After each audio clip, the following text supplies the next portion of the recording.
तो महाराज वो जो अध भणिया रेवे ने वे अपना नहीं चार खा,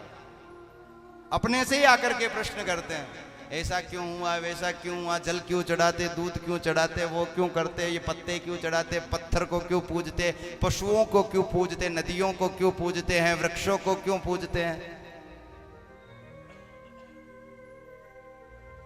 अगर वो ज्यादा वास्तविकता में अगर जो भी पढ़े, चाहे इंजीनियरिंग पढ़े, चाहे डॉक्टरेट पढ़े, चाहे कुछ भी पढ़े, उसको पूरा पढ़ ले तो उनको सब समझ में आ जाएंगे। क्योंकि वैज्ञानिक जो होते हैं, जो ज्यादा पढ़ जाते हैं, वो तो भगवान को मानते हैं, परंतु महाराज विज्ञान में 12वीं पास करने वाला व्यक्ति भगवान को प्रश्न करता है, भगवान पर प्रश्न चिन्ह लगाता है। वैज्ञानिक तो भगवान को मानेंगे, पर विज्ञान में 12वीं पास करने वाला, कॉलेज करने वाला व्यक्ति भगवान पर, धर्म पर प्रश्न चिन्ह लगाएगा। तो प्रश्न करने से पहले अपना जो सनातन वैदिक हिंदू धर्म है, यह धर्म जो है महाराज, इसमें ज्ञान से यह इतना पोषित है कि विज्ञान चाहे तो अब भी कई गुना उन्नति और ज्यादा कर सकता है।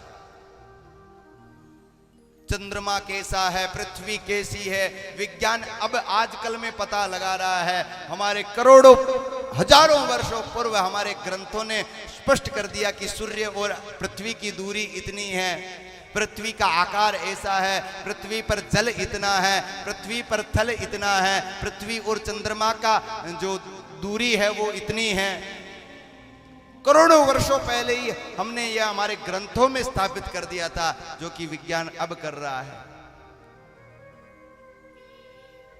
इसलिए हमें अपने ग्रंथों पर अभिमान करना चाहिए, हमारे ग्रंथों पर गर्व करना चाहिए, हमारी सनातन संस्कृति तथा अपने ऋषि मुनियों पर, अपने महापुरुषों पर, अपने देवताओं पर गर्व करना चाहिए कि गर्व से कहो हम हिंदू हैं।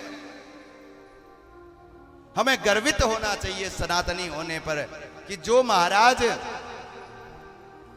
जिनमें मनुष्यता नहीं आई थी, उस समय हमारे यहाँ पर बड़े बड़े यूनिवर्सिटी, कॉलेज और बड़े बड़े गुरुकुल चला करते थे। जब उनको खाने का ही मालूम नहीं था कि खाया क्या जाता है, जब उनको मनुष्यता का ही मालूम नहीं था कि स्त्री क्या होता है, पुरुष क्या होता है, मनुष्य क्या होता है, जंतु जानवर क्या होता है, उस समय हमारे यहाँ पर बड़े बड़े गुरुकुल चला करते थे, बड़े बड़ी यूनिवर्सिटी चला करती थी, विश्वविद्यालय चला करते थे। महर्षि वशिष्ठ के पास में हजारों विद्यार्थी अध्ययन को आते थे, बड़े बड़े राजकुमार। द्वापर में द्रोणाचार्य के यहां पर, आचार्य द्रोण के यहां पर बड़े बड़े जो राजाओं के पुत्र होते थे, बड़े बड़े चक्रवर्ती सम्राटों के पुत्र उनके पास पढ़ने के लिए आया करते थे और बड़े बड़े गुरुकुलों का वो संचालन किया करते थे। आपने कभी घोर से एक चीज का अनुभव नहीं किया होगा। अपने भीलवाड़ा के निकट में ही एक झरना है जिसे हम मेनाल का झरना कहते हैं। वो कोई सामान्य स्थान नहीं है, उसको कभी बारीकी से देखना और उसके बारे में कई जानकारियां लेना, यह बहुत बड़ा गुरुकुल हुआ करता था, बहुत बड़ा विद्यालय हुआ करता था, बहुत बड़ा महाविद्यालय या विश्वविद्यालय स्तर का विद्यालय हुआ करता था। ये जो महानाल जिसे हम कहते हैं मेनाल, कभी जाना वहां पर और वहां के बारे में जानकर, केवल अपन झरना देख करके वापस आ जाते फोटो सेल्फी लेकर के,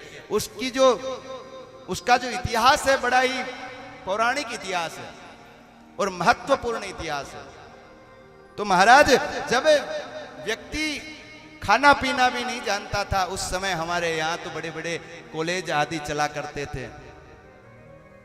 तो सनातन से ज्यादा उन्नत और क्या हो सकता, कौन सा विज्ञान हो सकता, कौन से पंथ संप्रदाय हो सकते हैं सनातन से ज्यादा उन्नत। सनातन से अधिक उन्नति करने वाला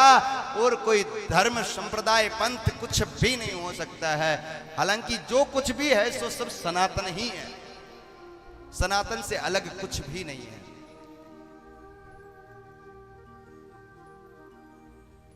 एक बार जय घोष हो जाए, सभी मिलकर के बोलिएगा, बोले सत्य सनातन वैदिक हिंदू धर्म की जय हो।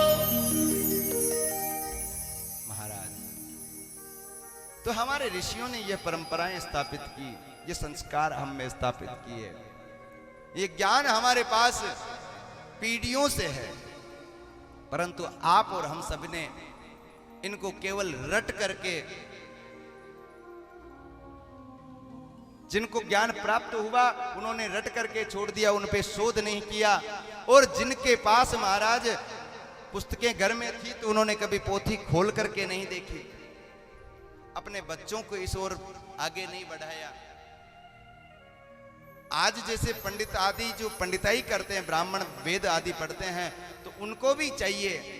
कि वेदों को केवल धन कमाने का साधन ही न बनाए, कर्मकांड करने का साधन ही न बनाए, अपितु